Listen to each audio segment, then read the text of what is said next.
Okay. And we're back. So, and 3, 2, 1. No. Where were we? The weight you give words.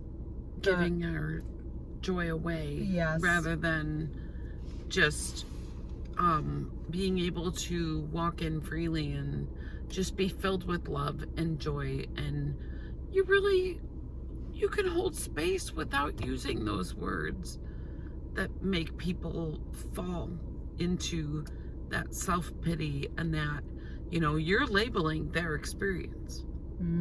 You're labeling their experience for them by calling it terrible and horrible and, just adding words of suffering to it.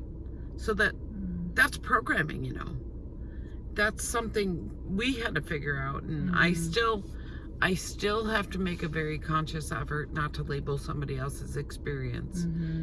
For them to label it is one thing. For me to label it is another. And it lasts more when somebody else labels your experience for you, because it feels like you have to feel that. If you're not feeling what they said it was, then you're doing it wrong. You're feeling it wrong. You're supposed to feel this way and maybe not this way. Like it's when somebody dies sometimes, well, grandma died and it's a tragedy and we're supposed to feel like we lost the most important person in our world, which most people have had a grandma die. Yeah.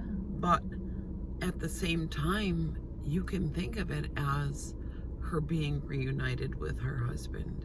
We had a lot of years with her where she wasn't connected to a spouse and we had her all to ourselves.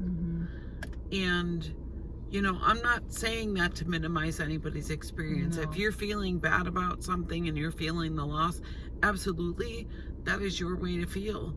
I'm talking about my own experience. Like, yes, I loved my grandma, and yes, I would love to be able to sit at her kitchen table, her card table, and play Skip-Bo. Yeah. It did double as a card table. Yeah. I would love that opportunity, but I had that opportunity, and I loved it when I had it.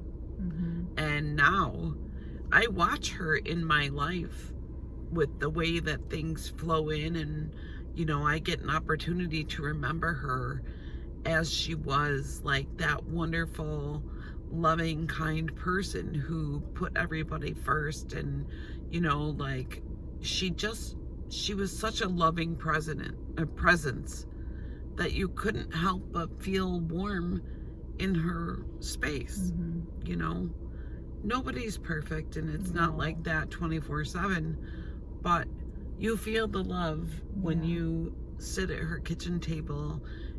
Anybody that ever met her was family to her. Absolutely. And while we miss out on that physical presence, I don't miss out on her spiritual presence in my life. And I know you don't either. No. She prepares stuff in your kitchen with you even. She does. I feel like she's right there with me, especially if I make something of hers. Most recently would have been her stuffing for Thanksgiving. I forgot an ingredient and I had to dump it back out of the pan and add it. But anyway, that's another story for another day.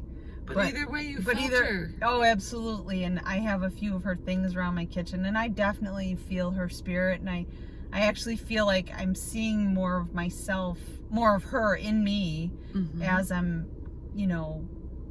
gaining some years. But I was thinking about what you just said about the words, and how much weight words can have,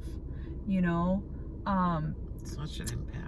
Yeah, I mean, I'm more careful. I have a lot of work to do on this, but I feel like I'm more careful about the words that I use.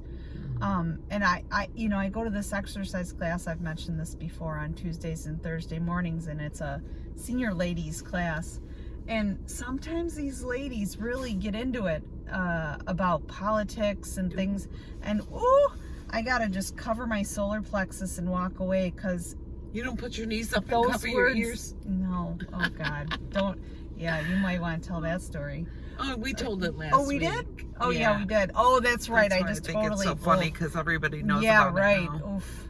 That I had a very visceral reaction to that. But, you know, words carry a lot of weight. You know, when you and I think about the way, like, I am more mindful about words, but there was a time I flung words. I flung them out and didn't care what I said and where they landed. And not to say that I set out to hurt people, but I guess what I mean by that is using words like, oh, that's horrible and that's awful and that's just devastating. But is it? And No. you know, like, I suppose that for some people that there is a time and a place for that. I am starting to be of the mindset, and I know you are too, that probably there's really nothing that's horrible and devastating, because there's a lesson in all of this, or a blessing. We've used that phrase before too. Well, and there's a duality to everything. Yeah, and so, you know,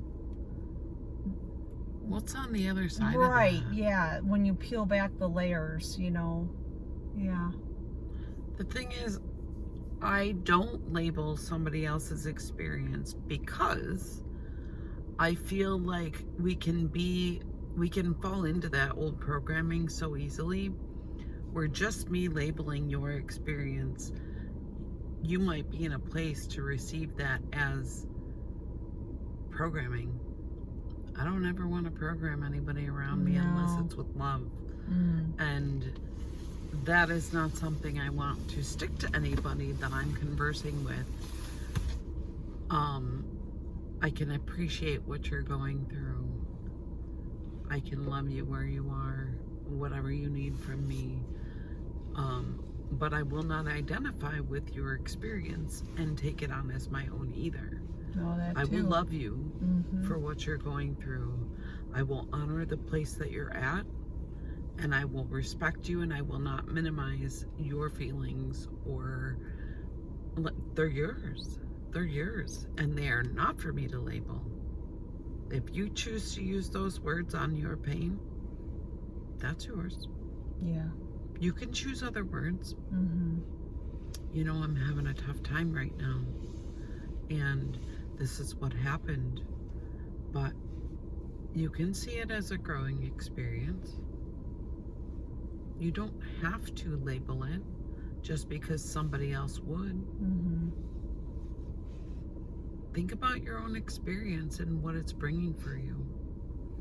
How does it make you feel? Does it make you feel unloved, or does it make you feel sorrow for a situation? Does it make you like really feel the feelings and feel what they are before you, like, without labeling them as with an adjective, a description word? You know, what emotion do they elicit? Emotions aren't terrible. Emotions are showing you where your pain is. They're not meant to make you feel horrible. They're meant to make you feel something, an emotion, grief, love, joy, sadness. You can feel betrayal, but that doesn't necessarily mean it's horrible. Betrayal could mean that somebody's in the process of being removed from your life for a very, very good reason that will be to your benefit. Yeah. So to label that experience as something may not be true. May not be true.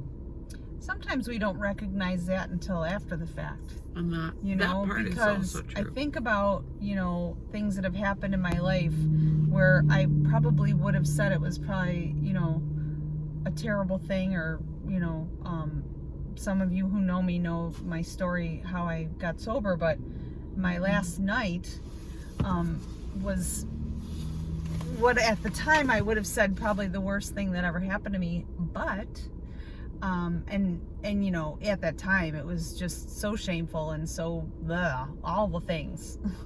But then I saw what really what it was, and it was such a blessing at that time in disguise. Now not so disguised, because it's the best thing that ever happened to me.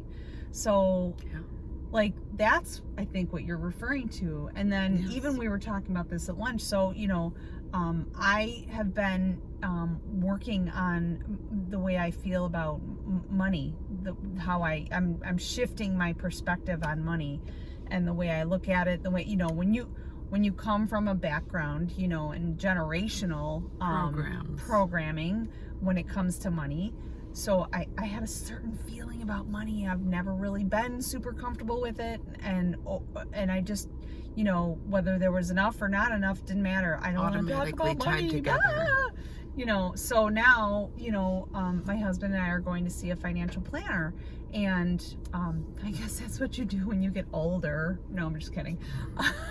Anyway, your husband is adulting and he's taking you with him. But anyway, and we were just talking about this at lunch, but the date that we set it up for, well, he set it up for, was December 19th, and that's the anniversary of my dad's transition. So right off the bat, I was like, I don't want to go that day. I don't know where I'm going to be. I don't know. And here I am, like, projecting into the future. Like, and then, so Chris said, well, you know, maybe something big is happening, and maybe that date was sort of by design universally. And I was like, oh, this okay. is where you're going to get up under it. You know, I kind of was a little pouty last night when my husband came home and told me we were doing on that date. I didn't want to, but I don't think I would ever want to. So, there are no accidents. Right. So I changed my mind about that. And so now I texted him and I said, we can keep that date. It's going to be a great day. It'll be fine. He says, I get by with a little help from my friends. Right. So sometimes it does just take somebody who, you know, we were talking about, you know, that bird's eye view of your life, you know, looking at it from that vantage point, and not getting too tied into like those things, like the particulars, like just, the fear and the fear. You know, the lower vibe feels. But this is your opportunity to take your power back. Right. Says we are very powerful beings, you know. And we had that conversation at lunch too. We have a lot of great conversations. If y'all want to join us sometime. Yeah. We do a whole big luncheon. Who wants to go to lunch next Tuesday? Who wants to go to lunch? It's always Tuesdays, and we usually meet at 11:30. Today was a little later, because she's got an appointment out this way, but usually it's 11:30 on Tuesdays, and in nice weather we're outside. Now we're in her car, and I think it would be fun. It would be fun to have somebody back here to interview. There's totally room for one more. You know, I don't know. I just think it would be fun. We could have a little question, a little Q&A or a little interview. But so, you know, don't give away your power. Don't give away your joy. Don't let anything diminish that. Don't hide your light under a bushel. No. Don't do that. Try not to predetermine what something's going to be before it gets here. True that. You know, if you haven't known by now, the world is full of surprises. So surprising. I love being surprised. Especially by that hair that looks like it's part of my eyebrow. I had an actually really big eyebrow. But yeah, life is full of surprises. And if we predetermine what that experience is, we'll miss out on the surprise that was right behind it. True. So true. But now I think we're closer to a half hour. We had to separate the video into two because I ran out of storage and had to delete some of our old videos to make room for new videos. You can catch our whole stream of videos on YouTube now under Sisters Squared. Yep. There's a link on our Sisters Squared Facebook page, so you can follow that. And from what we're hearing, it does actually work, which is cool. Yeah. Surprisingly, technology worked out that day. There was a comment on one of our videos, and this person said, I wish you both were my mom. I know, isn't that cute? And that touched my heart so much. I sent it to her in a screenshot. I go, oh. Isn't that the sweetest thing? My kids might beg to differ, but I'm just kidding. They've had a lot of opportunity to heal with me. Yeah. And I've healed with them. Like, we've done some work together, and I've owned a lot of stuff. So, And I have a house full of girls right now. and I have no children, so if you would like to be Your one child. of my children, I'm open. It's open discussion. We'll talk about it. Just kidding. That would put me back into adult mode. No. Shoot. No. But it's been a great day. Yeah, it has been. And so, yeah, there's 2 videos today. Part 1 and part 2. So with that being said, I hope everybody has the most wonderful Tuesday. Much love and many blessings.